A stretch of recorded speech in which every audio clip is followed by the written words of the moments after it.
20 years after the first alien invasion in 1996. Earth is at peace. Nations have put their differences aside and have founded the Earth Space Defense, with the pieces they salvaged from fallen ships. They've reverse-engineered alien technology and created an alert system against extraterrestrial threats. The SD has set up its headquarters in Area 51 and bases on the Moon, Mars, and Saturn's moon Rhea. What Earthlings don't know is that our aliens out there still looking at our planet. And former President Whitmore keeps having nightmares about it. These dreams show him the strange vision of a circular figure with a line that he can't stop drawing. Meanwhile, on the moon base, Jake and Charlie are towing new parts of the base's defense system to create a giant weapon. In the process, something mysteriously goes wrong and the tugs can't keep the weapon up. Commander Jong asks the boys to pull back, but Jake ignores orders and uses his ship to push the weapon back up. He triggers the fusion drive, which could potentially burn down the ship. But Jake works fast and puts the weapon back into place before that can happen. When he returns to the base, Jong still scolds Jake because he blames it for the mistake and grounds him until further notice. In Area 51, General Adams is called to the base for an emergency. The aliens that they captured 20 years ago have always been in a catatonic state until now. They're suddenly awake and shaking in their cages. Adams wants to discuss this with the SD director, but he's unreachable. It turns out David is in Africa with Floyd, a government-appointed controller. They meet with Warlord Umbutu and his rebel forces, whose headquarters are surrounded by alien bones. They aren't happy to see David, but before things can escalate, Catherine cuts in and assures the warriors David is with her. Apparently, Catherine has been working here for a while, studying the psychic connection that Umbutu has with the aliens. Catherine takes David to see the only ship that landed on Earth. 20 years ago, the locals had fought the aliens that came out of this ship for 10 years. And Umbutu explains that the ship lights turned on by themselves 2 days ago. They also discover a giant hole in the ground, revealing the aliens had been trying to drill into the planet's core and stopped when they blew up the mothership during the First War.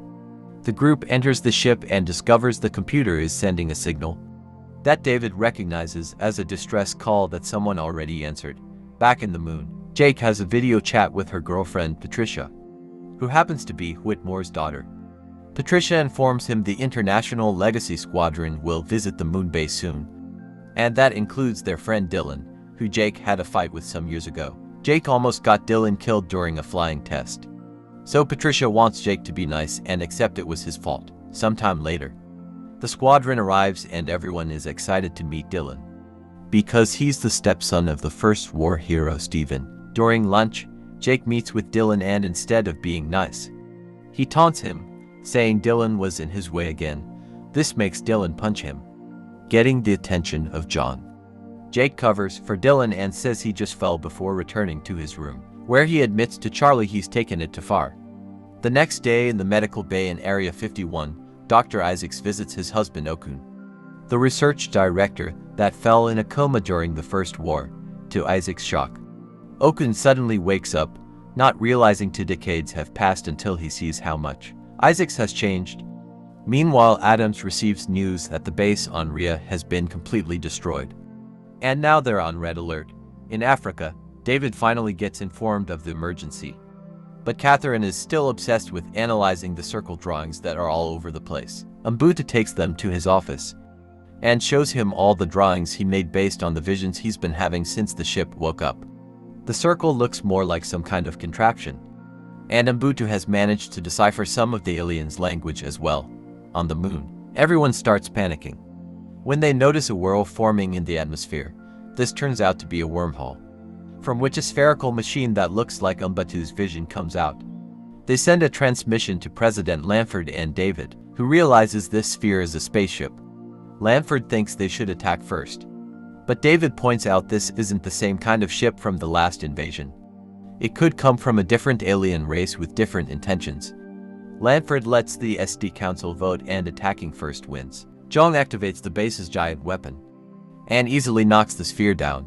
David wants them to retrieve it to study it, and Lanford agrees to send a team of scientists, but David must return to DC for political reasons, which leaves David furious. Lanford makes a public announcement that they defended Earth from a second attack. Whitmore sees it on TV and gets nervous because he can tell they aren't the same aliens, so he thinks he should warn everyone. Patricia thinks he needs to calm down and trust the new president. Whitmore accepts to go to bed, but when Patricia checks on him later, she finds him gone. Meanwhile, Jake understands David's frustration and wants to help. He goes behind Jeong's back and steals a shuttle that he flies to Africa, where he picks up David, Floyd, Umbutu, and Catherine after a bumpy ride through the old mothership's debris field.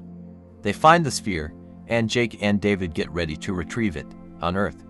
The US is throwing a celebration to commemorate the anniversary of the First War victory. Whitmore interrupts Lanford's speech to try to warn everyone. But at that moment, his head starts hurting and he collapses in the hospital room. Okun is drawing formulas on the walls when he suddenly suffers the same pain, and Umbutu closely follows. People on the moon are shocked to see a new alien mothership arriving and coming too close to the ground.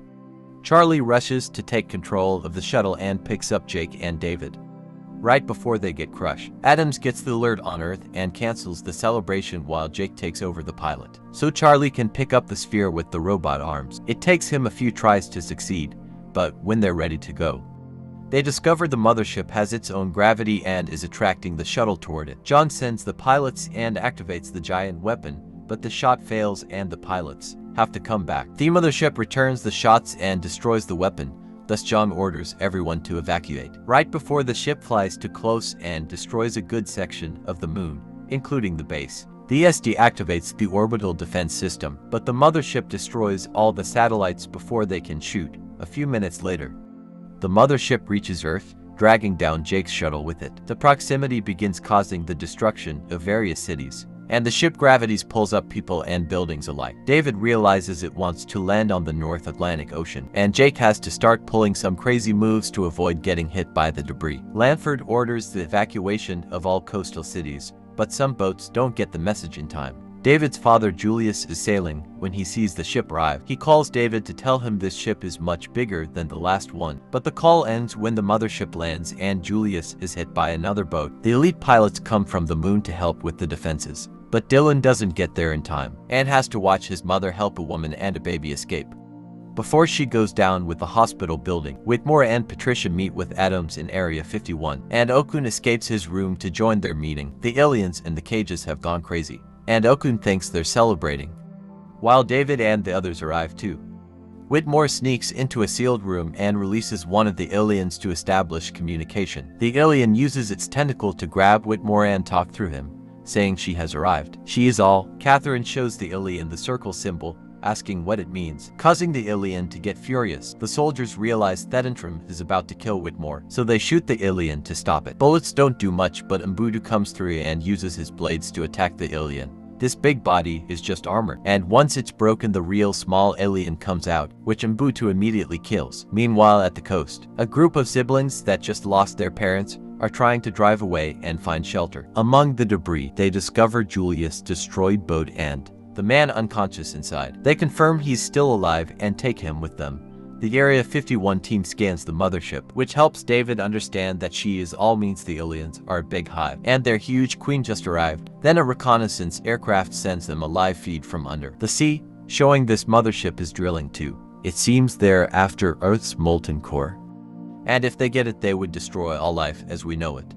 David points out that during the First War, they won by destroying the mothership, meaning there must have been another queen inside the ship back. That implies they don't need to destroy this much more powerful ship, they just need to kill the queen. Lanford authorizes a mission to find the queen, and all the pilots get ready. Drones will fly ahead to disable the shields, then the pilots will fly cover for the bombers that will shoot cold fusion warheads that should penetrate the hull and kill the queen. The pilots approach the mothership, which immediately opens its defenses. The jets try their best to fly around it and maintain a defensive posture, but the ship is too heavily guarded and it's impossible to reach the top of the ship. After losing 2 bombers, Jake points out that entering the ship is the only chance they have. Dylan agrees it's dangerous but also the only way, so Adams authorizes them to go while ordering the others to provide backup. When the jets get inside, they're shocked to see there's a whole ecosystem there. At that moment, Whitmore wakes up and tells Patricia the queen knows they're coming. Patricia rushes to Adams to inform him it's a trap, but it's too late.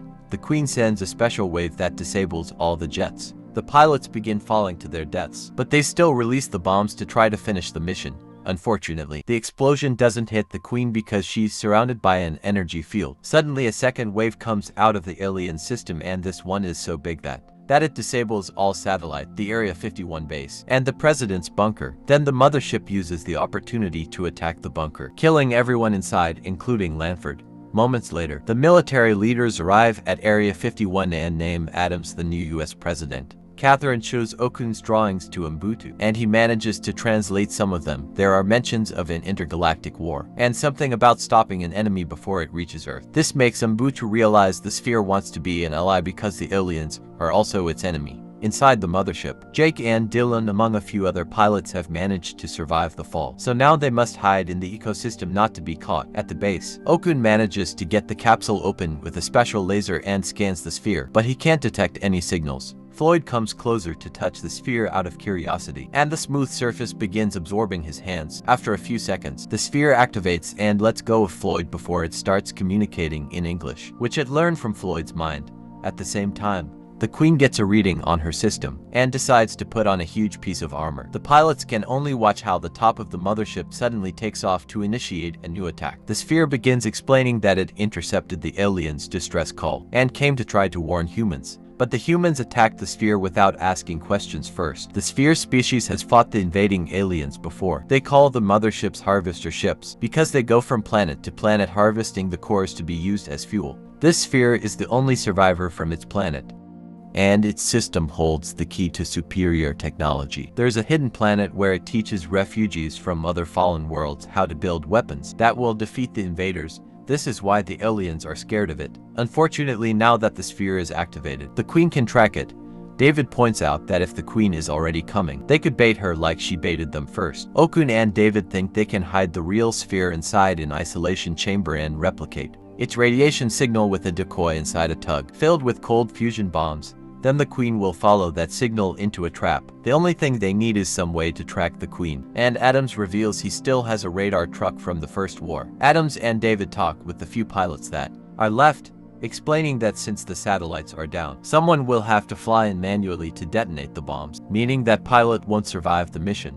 Patricia tries to volunteer, but Whitmore cuts in and accepts the mission, ignoring his daughter's disapproval. Meanwhile, Julius wakes up and convinces the siblings to take him to Area 51. However, they're running out of gas and moving at a glacial speed. They stop by a gas station and find a school bus full of kids that were abandoned by the driver. So Julius takes over, and with all the kids aboard, he begins driving the bus toward Area 51. Inside the pilots find the aliens' hangar.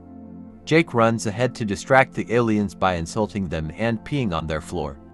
While his friends steal the jets, the aliens don't take Jake's insults well and open fire. But before they can hit Jake, the pilots take off on the jets and pick Jake up. Immediately, the aliens begin chasing after them and closing the doors. In the heat of the battle, Jake apologizes to Dylan for almost killing him all those years ago. After a few close calls, the pilots manage to reach the doors and escape right before they close. Everyone at the base gets ready for the attack. Patricia watches her father leave despite her protests and decides to fly along to help him. At that moment, Julius and the kids arrive on the bus at the same time. The Queen arrives with her army, as the base and the aliens both open fire to start a new war. David notices the bus and brings it over to his sector for protection. The sphere is put in the isolation chamber and the Queen falls for it. Believing Whitmore has the real signal, Patricia flies her jet near her dad's and says goodbye before he faces his sacrifice. As David puts a shield around the alien army to contain the explosion, Whitmore enters the Queen's ship and detonates the bombs. The team believes they've won. It's revealed the Queen is still alive because she protected herself with her own energy shield. David gets on the bus with Julius and the kids so they can drive away, as the Queen begins chasing them. Every soldier on the ground returns to the base to defend the sphere from the incoming aliens, while the pilots attack the Queen, whose shield keeps her safe. The boat crew notices there are only 6 minutes left, and at that moment, Patricia notices that the Queen puts down her shield for a few seconds when she needs to attack. She takes advantage of this and shoots at her weak spot, destroying the shield and leaving her vulnerable. The Queen hits her jet in revenge, and Patricia escapes with the parachute right before crashing. Then the Queen tries going after her, but at that instant Dylan and the others come back and attack the Queen with her own technology. Inside the base, The aliens find the sphere, which is guarded by Okun and Isaacs, and send a message to her queen with the location. Dylan and his team lose control of the jets, because the queen uses her hive link to make all her technology fly around her. Umbutu and Floyd rush to the isolation room to fight the aliens, but in the struggle, an alien manages to hit Isaacs, while Umbutu and Floyd finish the aliens off. Dylan calls the jet shield a tornado, and that gives Jake an idea. They activate the manual thrusters and let the tornado form a fire whirl that expels them out of the hive. As the queen finally breaches the base and grabs the sphere, the pilots regain control of the jets and open fire on her, forcing her out of her armor. The queen tries to walk away and almost gets the bus, but David drives back right before the queen falls and finally dies, releasing the sphere in the process, just like it happened during the First War. The death of the queen instantly stops the drill and all the alien ships, which crash to the ground. Everyone around the world celebrates the victory as the mothership leaves, and Okun confirms the sphere is fine. David is worried that Earth won't survive another attack, but Okun reminds him that the sphere has a training program on a shelter planet.